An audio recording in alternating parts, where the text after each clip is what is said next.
Hi, Glòria here from TU Dublin GROWTHhub. Today we have Fidelma Greene with us, business consultant and coach. Welcome, Fidelma. Thank you, Glòria. No problem, a pleasure having you here. So we'll start our chat about why did you get into business? What happened? Okay, I got a nudge, a strong calling to change careers. After being 18 years in my career in technology, I just got this idea to start my own business. So I followed. I didn't act on it straight away. I was still in my job, and I was on a contract in India at the time. And I remember I was on a flight to Delhi from Bangalore, and I had this idea that kept coming in that I was going to change careers. And I said, this is crazy idea. I've 18 years, loved my work, loved my projects, loved everything I was doing. I really had a great time in India, and yet this idea wouldn't go away. But it didn't happen straight away, because it was a year and a half later when I was back in Dublin, after I was made redundant, then I decided this is the opportunity to make the change. Because what did you study in college in Sligo? I studied business, and it was called data processing at the time. It would now be computer science. Yeah. So that's great. So from computer science you end a business coach. So tell me, so we know the why, so you just had this feeling that you had to do it. But how did you decide to go for business coach? What happened? Once you decided I'm working from myself, what was the next step? When I was looking at using my skills, I went on a course one weekend of how to, I think it was that book about the umbrella, no, your parachute or something. It was the name of the book, and there was a course about that, helping you to make your next step in your career. So the ideas and the way I brought my skills together, coaching was there, encouraging people, motivating people, I was a project manager, I was developing software, so I was bringing ideas into reality. So I wanted to bring all those skills, and my people skills, and the joy of that I got, the satisfaction I got out of doing that, and really helping to create high performing teams. So I wanted to bring all that in and say, right, I'm going to go out and do this on a full-time basis and share that experience and knowledge with people, and help them to see what I could see as possible. So that's how it started. And I'm sure there was challenges. What were those challenges when you started? Because a big job, like you're getting a job, when you're working for someone else, the income comes certain day, the 25th or the 30th of every month, in a regular basis. When you're working for yourself, that's slightly different. But what challenges did you find starting up? Okay, well, I was quite passionate at the start, so I had a lot of energy around getting trained up with the local enterprise board on start your own business. I went on a coaching program. It was based in the US. Was online with Corporate Coach U, so I was building up my skills. But it was like I was starting afresh in a way. I was bringing all the experience with me, but I was starting out so it was kind of new, and I had to start doing pro bono coaching, but I did, and I built up my experience. I joined the ICF. We're starting in Ireland at the time, so I was part of that, the International Coaching Federation. So we were setting up a chapter on that. So coaching was new at that stage. So not everybody was into this idea of coaching. So, but they knew I could solve problems and that I could bring in my experience and skills on projects. So that's what I was brought in initially on. And the coaching was just an add-on. Yes. I wasn't selling the coaching as such upfront then. It was more I was going in solving problems. With organisations and teams. And at the moment, as a business coach, you work by yourself most of the time. Is there, this fiction team or support network that you call in for support, or how do you manage to do? Well, I have a mentor, and I'm part of a community, so I'm not alone. On that front, and I've been involved with getting mentoring and receiving coaching myself for the last, I'd say, 10 years in my business. Because you're constantly evolving and growing. So that support is needed, and plus I'm a member of Networks, which is the Leo, the Dublin City, where I met you. I would have been involved with Network Dublin before. When I was president, and I would have met you back there as well. We keep crossing paths with them. So, and then the local Fingal Women's Enterprise as well. So, being part of that, there's a network there. It does get lonely sometimes, but it's always about just lifting the phone and talking to somebody else, or going to a networking event. So it's not lonely, but it is different. So linking to that loneliness or that feeling of working by yourself, the motivation piece. You know, when today is lovely because it's nice and sunny, but you know, sometimes it's not nice and sunny and you're there in bed, or at least I'm there in bed and I'm like, I'm not getting up, this is too hard, I don't know, it's just too big, or too, you know, when the motivation is low, what do you do? If you ever get motivation. See, I'm quite an energetic person. Yeah. So I have a high energy. So my husband wonders how I get the discipline to go into my office every day and do my work. And I'd say because it's what I do now. So I'm motivated, but I do have my routine in the morning that gets me going. Like I walk our dog, I get the kids out for school, you know, the normal day-to-day things that have to be done. And then I get myself into my office. You know, and motivate myself to actually, some days, okay, I mightn't do as much as I want to do. But in general, like yesterday I had a really good day and I got something done and it's such a satisfaction. And then there are the days that I don't get things done exactly as I would like to do them. But I've had to work on that in my own business as well. Really, that was one of the things I've had to overcome. Procrastination. So I help my clients on the same thing now.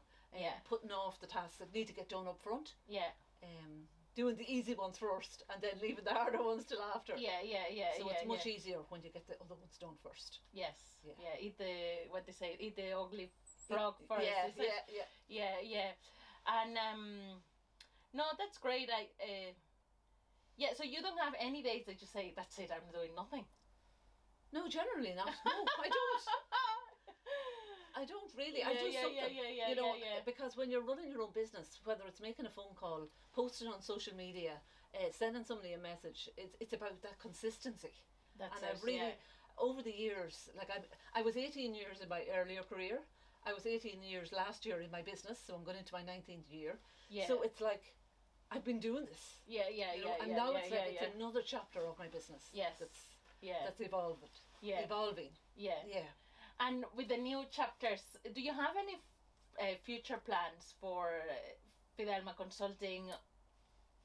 Is there anything that you want to do different, or let's see what happens? Do you have a plan? Well, I have a plan of, I want to be of service to leaders and entrepreneurs out there who have ideas and who are struggling to bring them into reality, or who are overwhelmed and just things aren't going the way they want them to go. So from my own experience, I've been evolving, as I said, in my own business, and over the years I've developed my own product called the Leadership Transformation Program. So that has been developing since I started my own business, and now it's come together as a product. So I offer that now as a service to my clients. And I have different offerings within that. But like the persistence and the tenacity of keeping at it. It's now a real thing. It's a tangible thing that I have. And that I'm proud of, and that it's taken failures. Like I was reading about James the Dyson. He had 5,126 failures, and on the 5,127 it worked. So it makes me feel okay. God, it's amazing to have to record all the ones, you know. I don't have that. Well, maybe if I totted them all up all the time, I tried something. But like I've run workshops and maybe with one person on it, or you know, and then I converted it into a VIP day. So you have to get creative. When you think you're going to have 20 people in a room and then you have one person sign up, then I convert it into something else. And give higher value to that client. But that's over the years I've learned from my mistakes. And I'm just really, my goal is not to grow, you know, and hire loads of people. It's to reach more people, make a bigger impact. That's why I'm doing this here today. So anybody watching this video, part of my reason is to do this video is to share my experience of having to shift my own mindset and growing, and my own growth journey to get to where I am today, to be able to sit here and speak about this confidently. And say it is possible when you really believe in yourself and in that idea that's inside you and that calling. And I had the 18 years of experience in corporate to help me, and all that experience has stood by me and helped me to do what I'm doing today. Because I know what I'm talking about, because I've done it. I've walked the talk. That's it. And if I ask you, I always find this question difficult, but it's not difficult, but entrepreneurship. What does entrepreneurship means to you? It means making something happen. It's an idea that you have, you see a gap and you see an opportunity, and it's about following that nudge, following the breadcrumbs, and actually seeing it where it's going to take you. And when I think back to when I was starting, like my first website was all about helping people to really become confident in themselves and believe in themselves and bring their ideas into reality with ease. So I went on that journey myself, working with my clients. And then I was discovering, oh my God, after a few years, my passion was going, where's all that passion I had when I started? And because I was hitting obstacles, my own upper limits I was hitting against limits within myself. And I had to apply the strategies of mindset to myself. Yeah.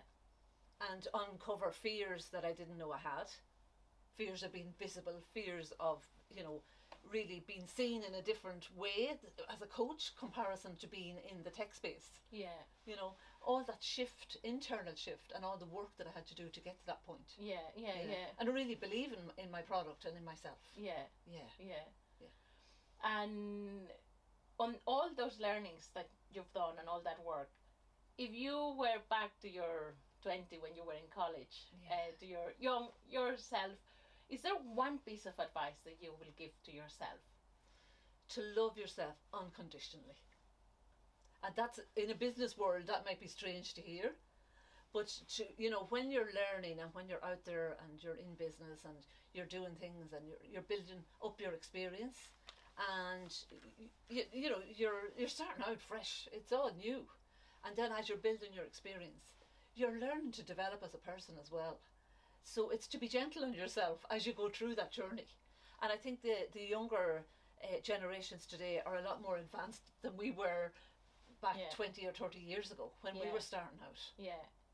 There's a lot more awareness today. Yes. So part of the leadership transformation is helping people to transform their thinking, transform their mindset, and really see possibilities rather than seeing limitations. Yes.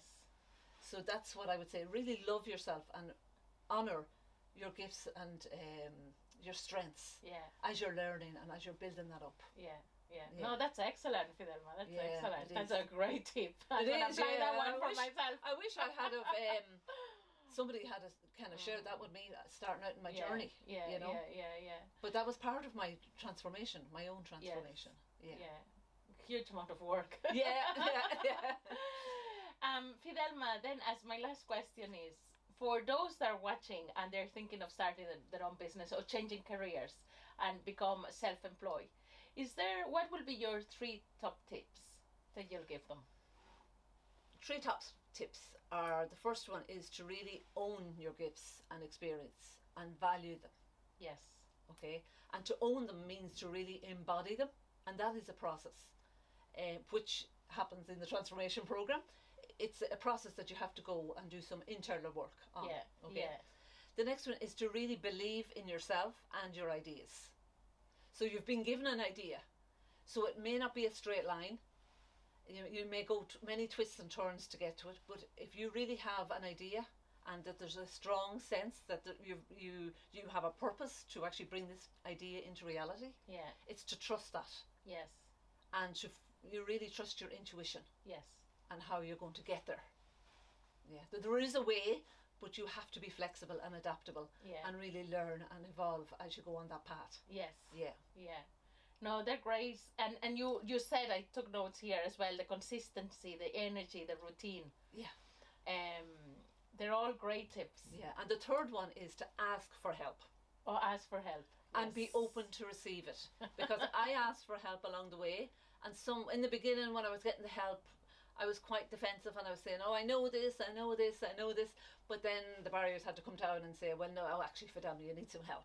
Yeah. Because I learned that I was highly sensitive, so I learn in a different way than other people, and that I feel things at a much deeper level, and I'm highly intuitive and highly empathetic and all these things, and I wasn't valuing them. Yeah. So I've had to learn how to value that. So that's all embedded in those 3 tips. Yeah. So there's magic in it. Once you get out of your own way, there's a way to do your work and your business in a way that is much easier for yourself and less stress. Yeah. I love that sentence. There's magic on it. Yeah, there is. Yeah. I believe there's a purpose there behind that idea. Yeah. It becomes an obsession nearly. That you really want to find a way to make it happen. And That's the magic. Yeah, that's the magic. It's a lovely word to finish our interview. That's the magic. Yeah. So Fidelma, thank you so much for sharing your story with us. You're welcome, Glòria. It's Fabulous. a pleasure to come here and share this story with you all. Yeah, thank you. Thank you.